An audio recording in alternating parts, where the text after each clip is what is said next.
Hello everyone. आज का हमारा टॉपिक रहेगा एरर। हम एरर सीखेंगे इसमें कि एरर कैसे आते हैं। मिक्स्ड एरर रहेंगे सारे। तो पहला क्वेश्चन है आपका, while I was driving home I heard some shocking news at the radio.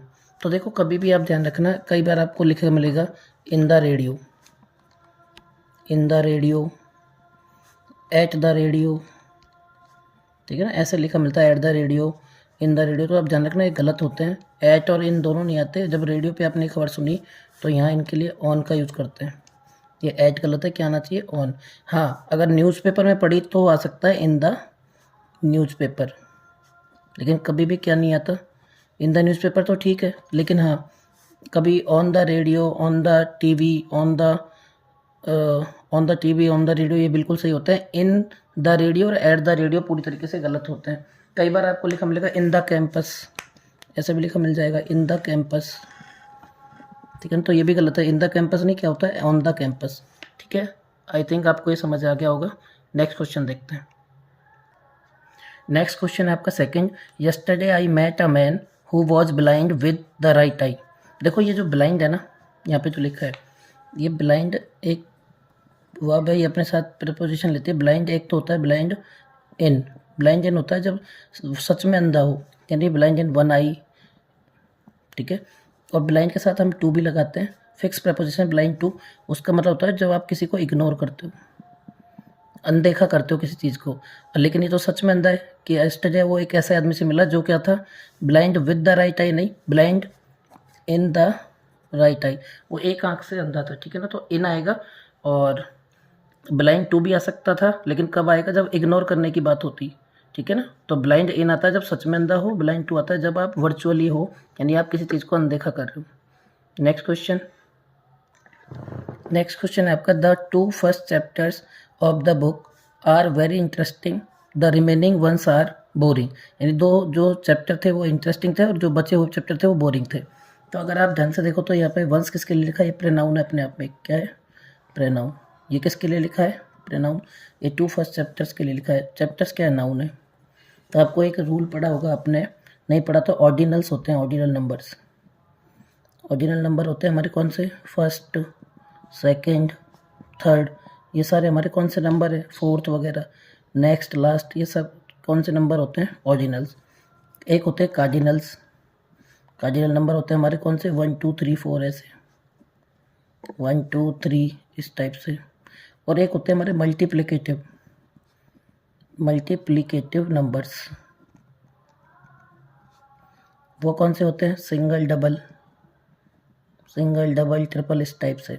तो इसका एक रूल होता है कि सबसे पहले अगर तीनों नंबर एक साथ आते हैं तो पहले ऑर्डिनल्स आते हैं, फिर कार्डिनल्स आते हैं, फिर मल्टीप्लिकेटिव आता है। यहाँ पे क्या लिख दिया? टू को पहले लिख दिया, फर्स्ट को बाद में लिखा, जबकि फर्स्ट कौन सा है? ऑर्डिनल है। फिर क्या आना चाहिए? कार्डिनल। तो ये टू फर्स्ट गलत है, क्या होना चाहिए? The first two. क्या होना चाहिए? द फर्स्ट टू, क्योंकि पहले ऑर्डिनल नंबर आते हैं, फिर कार्डिनल, फिर मल्टीप्लिकेटिव, ठीक है। इसको आप नोट कर लेना। नेक्स्ट, इस वाले क्वेश्चन में जो मैंने अभी बताया उसमें आप ये याद रख लेना OCM, ताकि आपको क्रम याद रहे, इसका जो भी ऑर्डर है वो याद रहे। नेक्स्ट क्वेश्चन है आपका, the large balloons I have bought for Christmas is very nice. अब आपको देखो यहाँ पर दो वर्ब लिखी हुई है, एक तो बॉट है, एक लिखा है इज। तो आप बताओ ये जो बॉट है किसके लिए है? ये तो आई के लिए है यहाँ पे, इसका सब्जेक्ट तो ये है। तो इस बलून्स, ये क्या है? बलून्स में तो एक सब्जेक्ट है, द लार्ज बलून सब्जेक्ट, तो इसकी वर्ब का लिखिए, यहाँ लिखिए इज। तो ये बताओ बलून्स प्लूरल तो इज होगा या आर होगा? आर, ठीक है ना। बलून्स प्लूरल है तो इसलिए आर आया। लेकिन हाँ, अब कई बच्चे बोलेंगे सर ये तो पास्ट में जा रहा है, तो पास्ट में भी हो सकता है। पास्ट में है तो इसको आप चाहो तो वर भी कर सकते हो, लेकिन ये बात उसने पास्ट की बताई कि जब उसने कब खरीदे थे ये? क्रिसमस पे बलून्स, लेकिन उसके पास अभी भी है, वो अच्छे हैं, तो आर भी लिख सकते हो और वर भी लिख सकते हैं। पास्ट की वजह से वर भी लिख सकते हो, दोनों ही सही है। ये पास्ट की बात को प्रेजेंट से जोड़ा हुआ है, ठीक है। आर लिखो चाहे वर लिखो, गलती यहीं रहेगी, क्योंकि लार्ज बलून्स अपने आप में क्या है? सब्जेक्ट है, और इस सब्जेक्ट की वर्ब यहाँ पर इज नहीं होकर आर या फिर वर होगी। वर इसलिए लिखा है क्योंकि ये पास्ट में इधर, इसलिए वर भी ठीक है। अगर आप आर लिखोगे तो आर भी ठीक है, क्योंकि पास्ट की बात को प्रेजेंट से हम करेक्ट कर सकते हैं। अगला क्वेश्चन है आपका, every member of the committee have been present at all meetings, all the meetings. तो देखो, कभी भी आपको लिखा मिले ईच, एवरी, ठीक है ना, ईदर, तो आप समझ जाना वन ऑफ, स्टेप 1। तो ये सारे क्या है, इनके बाद जो भी नाउन आएगा इस सिंगुलर को बताते हैं। तो नाउन भी कैसा आता है इनके साथ सिंगुलर, तो आने वाली वर्ब भी कैसी आएगी, वर्ब भी आगे जो आएगी वो भी सिंगुलर आएगी। और आपको एक बात पता होना चाहिए, जो भी प्रपोजिशन होता है ना, प्रपोजिशन के बाद में हमेशा ऑब्जेक्टिव के साथ है, ना कि सब्जेक्टिव।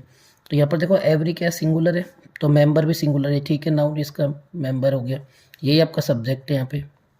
तो ऑफ क्या है, प्रपोजिशन, तो प्रपोजिशन की वजह से कमेटी तो क्या हो गया आपका, ऑब्जेक्ट हो गया। तो यानी सब्जेक्ट कौन है, मेंबर, मेंबर सिंगुलर है, तो यहाँ पर हैव नहीं, हैव तो प्लूरल है, और मेंबर अपना सिंगुलर है, एवरी मेंबर, और एवरी आता ही सिंगुलर के लिए, तो यहाँ हैव नहीं, क्या होना चाहिए आंसर, ये आंसर होना चाहिए हैज, यानी बी वाले ऑप्शन में गलती है, हैज होगा यहाँ पे। नेक्स्ट क्वेश्चन है आपका, there is no agreement between you and I, so we are free to go our way. अब देखो आप ढंग से समझेंगे ना, तो देयर का मैंने बहुत बार बताया वैसे भी कि देयर कभी भी अपने हिसाब से हेल्पिंग वर्ब नहीं लेता, देयर के बाद जो नाउन आती है ना उसके अकॉर्डिंग। अब ये नाउन अगर यहाँ सिंगुलर है तो ये हेल्पिंग वर्ब भी सिंगुलर हो जाएगी, अगर ये नाउन प्लूरल होती तो हेल्पिंग वर्ब भी प्लूरल होती। तो यहाँ देखो देयर इज आया ना, तो किसके लिए आया, नो एग्रीमेंट के लिए आया, देयर की वजह से नहीं, नो एग्रीमेंट सिंगुलर है इसलिए इज आया, तो ठीक है। फिर लिखा बिटवीन, अब बिटवीन क्या एक प्रपोजिशन भी होता है, बिटवीन क्या होता है, प्रपोजिशन। अगर ये प्रपोजिशन तो बाद में कौन सा केस लेगा, ऑब्जेक्टिव केस। तो यू का, यू देखो यू अपने आप में सब्जेक्टिव केस भी है, और यू का ऑब्जेक्टिव केस भी क्या होता है, यू ही होता है। लेकिन आगे लिखा है एंड आई, और एंड क्या करता है, अगर ये ऑब्जेक्ट है तो एंड, एंड से पहले ऑब्जेक्टिव लिखा तो एंड के बाद भी ऑब्जेक्ट आएगा, यानी आई तो सब्जेक्टिव केस होता है, आई का ऑब्जेक्टिव केस क्या होगा, मी। तो बिटवीन एक प्रपोजिशन है, प्रपोजिशन के बाद में हमेशा ऑब्जेक्टिव केस आता है, ये यू भी ऑब्जेक्टिव केस है, तो एंड लगा के आई भी क्या आना चाहिए हमारा, ऑब्जेक्टिव केस में आना चाहिए। आई ऑब्जेक्टिव केस नहीं सब्जेक्टिव केस है, इसलिए आई नहीं मी होगा, आई का ऑब्जेक्ट मी होता है, इसलिए बी में ऑप्शन है। और मैंने आपको कई बार बता दिया प्रपोजिशन के बाद में हमेशा कौन सा केस आता है, ऑब्जेक्टिव केस आता है, और बिटवीन यहाँ पर प्रपोजिशन की तरह काम कर रहे हैं, ठीक है। नेक्स्ट क्वेश्चन देखें, आपका क्वेश्चन है, he is guilty for killing an innocent bird. आप एक बात ध्यान रखना, ये गिल्टी वर्ड है ना, GUILTY, गिल्टी हो गया, एक वर्ड होता है अक्यूज, इनके साथ आपको फोर लगा के देगा हमेशा, जो कि गलत है। ये फिक्स प्रपोजिशन लेते हैं गिल्टी और अक्यूज ऑफ, क्या लेते हैं, ऑफ सही होता है, तो ये फोर गलत है, यहाँ पर क्या आना चाहिए था, ऑफ, गिल्टी फॉर किलिंग, ठीक है। नेक्स्ट है आपका, we should make green vegetables an essential part of our daily diet, shouldn't we. अब देखो ये आपने देखा होगा, मैंने आपको क्वेश्चन टैग पढ़ाया था कि अगर सेंटेंस आपका, देखो क्वेश्चन टैग का क्वेश्चन है ये, लास्ट में क्वेश्चन मार्क भी लिखा है, अगर आपका सेंटेंस कैसा हो, या लिखा हो सेंटेंस पॉजिटिव हो, तो क्वेश्चन टैग कैसा बनता है, क्वेश्चन टैग आपका नेगेटिव बनता है। और वो ये हेल्पिंग ऑफ यूज होती है जो पहले आपने यहाँ यूज किया, जैसे यहाँ पे शुड के साथ देखो फर्स्ट फॉर्म है, ये तो ठीक है, और सेंटेंस आपका पॉजिटिव लिखा हुआ है, तो इसका क्वेश्चन टैग नेगेटिव बनेगा। नेगेटिव में क्या, नेगेटिव में हमेशा ध्यान रखना, एक तो नॉट का कॉन्ट्रैक्शन लगता है हेल्पिंग ऑफ के साथ में, नॉट का कॉन्ट्रैक्शन हेल्पिंग ऑफ के साथ में ऐसे नॉट को जोड़ देते हैं, और प्रोनाउन लिखते हैं हमेशा, आगे क्या लिखते हैं, प्लस प्रोनाउन और क्वेश्चन मार्क। तो ये सेंटेंस पॉजिटिव है तो शुड का नेगेटिव क्या बनेगा, शुडंट वी, ठीक है। ये सेंटेंस पॉजिटिव है तो इसका नेगेटिव क्या बनेगा, क्वेश्चन टैग शुडंट वी बनेगा, जो कि अपने आप में यहाँ पे सही लिखा है, तो इसमें कोई भी एरर नहीं है, ठीक है। चलो, और देखिए एक बात और, कि अगर मान लो आपका सेंटेंस कैसा हो, सेंटेंस नेगेटिव हो, तो क्वेश्चन टैग कैसा बनता है, आगे कॉमा लग के क्वेश्चन टैग पॉजिटिव बनता है, यानी सिर्फ हेल्पिंग ऑफ के साथ में क्या लगाना होता है, प्रोनाउन, और लास्ट क्वेश्चन मार्क। अगर मान लो ये क्वेश्चन में शुड नॉट होता तो हमारा आंसर क्या बनता, शुड वी बनता ओनली, ठीक है। कि अगर सेंटेंस पॉजिटिव तो question tag negative, sentence negative तो क्वेश्चन टैग पॉजिटिव, ठीक है। ये सेंटेंस पूरा पॉजिटिव था, इसका क्वेश्चन टैग हमें लास्ट में देखने को मिला, तो ये शुडंट वी होगा। और बाकी आपने इसको क्लास में समझ लिया होगा, बाकी मैं धीरे धीरे इसकी सारी क्लासेज भी अपलोड करूँगा टॉपिक वाइज, जब और समझ लेना आप अच्छे से। नेक्स्ट क्वेश्चन है हमारा, we must have sympathy for needy and the poor. अगर आप ढंग से देखेंगे, वी मस्ट हैव, तो मस्ट के साथ ये फर्स्ट फॉर्म है, कोई दिक्कत नहीं है। सिंपैथी यहाँ पर क्या है, एडजेक्टिव हो गया, sorry we must have what, sympathy, so sympathy क्या है यहाँ पर, नाउन है, तो ये ठीक है। फोर क्या है, फोर अपने आप में एक प्रपोजिशन है, और प्रपोजिशन के बाद हमेशा कौन सा केस आता है, ऑब्जेक्टिव केस। तो ऑब्जेक्टिव केस या तो नाउन बनेगा या प्रोनाउन बनता है, ठीक है ना। और नीडी जो है ना, नीडी, ये बेसिकली क्या होता है, एडजेक्टिव होता है, और एडजेक्टिव को जब आप नाउन बनाओगे इस वाले को, तो क्या लिखेंगे, द नीडी, द नीडी, तो यहाँ आर्टिकल द आएगा तब जाके नाउन बनेगा। और नाउन क्यों बना रहा हूँ मैं इसे, क्योंकि फोर प्रपोजिशन है, प्रपोजिशन के बाद ऑब्जेक्टिव केस ही आता है, और ऑब्जेक्टिव केस नीडी अपने आप में एडजेक्टिव है, तो इसे ऑब्जेक्टिव केस बनाने के लिए नाउन बनाना पड़ेगा। नाउन बनाने के लिए हमने आर्टिकल द लगा दिया। और देखो एंड लिखा है, एंड क्या करता है, सेम चीज़ जोड़ता है। अगर ये नाउन बन गया अब, तो आगे भी नाउन होना चाहिए। द पुअर क्या है, नाउन। वैसे क्या है, देखो पुअर अपने आप में क्या होता है, एडजेक्टिव होता है। ऐसे ही ऑनेस्ट क्या होता है अपने आप में, ये भी एडजेक्टिव होता है, ठीक है ना। ब्रेव क्या होता है, एडजेक्टिव होता है। लेकिन मान लो इनका नाउन बनाना है, तो पुअर का नाउन क्या बन जाएगा, द पुअर। ऑनेस्ट का क्या बन जाएगा, द ऑनेस्ट। ब्रेव का क्या बन जाएगा, द ब्रेव। अब ये जब नाउन बनते हैं ना, तो इसका मतलब क्या है, द पुअर का मतलब सारे पुअरों की बात हो रही है, द ऑनेस्ट मतलब सारे ईमानदार लोगों की बात हो रही है, द ब्रेव मतलब सारे ईमानदार बहादुरों की बात, सॉरी सारे के सारे बहादुरों की बात हो रही है। तो बताओ इनके साथ ए जाएगा, आ रहेगा। ये भी ऐसा क्वेश्चन आ जाता है, जब ये नाउन बन जाते हैं आर्टिकल द के साथ, तो ये खुद अकेले नहीं पूरी की पूरी क्लास को रिप्रेजेंट करते हैं। तो द पुअर मतलब वो सारे लोग जो गरीब हैं, द ऑनेस्ट मतलब वो सारे लोग जो ईमानदार है, द ब्रेव वो सारे लोग जो क्या हैं, ये सारे के सारे नाउन बन गए क्या हैं, ब्रेव हैं। तो बताओ ये सारे के सारे लोगों की बात करें, तो सिंगल एक लोग की बात नहीं, इज नहीं, हमेशा इनके साथ क्या होता है, आर। और ये सारे एडजेक्टिव ही होते हैं, लेकिन आर्टिकल द लगा के इनको क्या बना देते हैं, हम नाउन बना सकते हैं। सेम नीडी भी एडजेक्टिव था, आर्टिकल द के साथ क्या लगा दिया, नीडी लिख दिया, तो इसका मतलब वो सारे लोग जो ज़रूरतमंद हैं। तो इसलिए यहाँ पर ऑब्जेक्ट बनाया, इसको मैंने नाउन बना दिया, क्योंकि फोर प्रपोजिशन है, प्रपोजिशन के बाद में ऑब्जेक्टिव केस आता है, और ऑब्जेक्टिव केस नाउन ही बनता है या फिर प्रोनाउन बनता है। आगे द पुअर लिखा है, वो भी अपने आप में नाउन था, क्योंकि एंड से जुड़ा है तो नाउन से नाउन ही जुड़ेगा। तो यहाँ पर हमें नीडी को द नीडी बनाना पड़ेगा, सी में एरर है। और लास्ट क्वेश्चन है इस वीडियो का, देखिए। तो लास्ट क्वेश्चन आपका ये है, I did not receive any letter from my parents for the last 2 months। देखो आपको मैंने सिंस 4 का यूज़ बताया है, कई बार क्लासों में भी बताया कि सिंस और 4 जब हम लगाते हैं तो इधर क्या लिखते हैं, टाइम। और टाइम किस में लिखा जाता है, पास्ट में।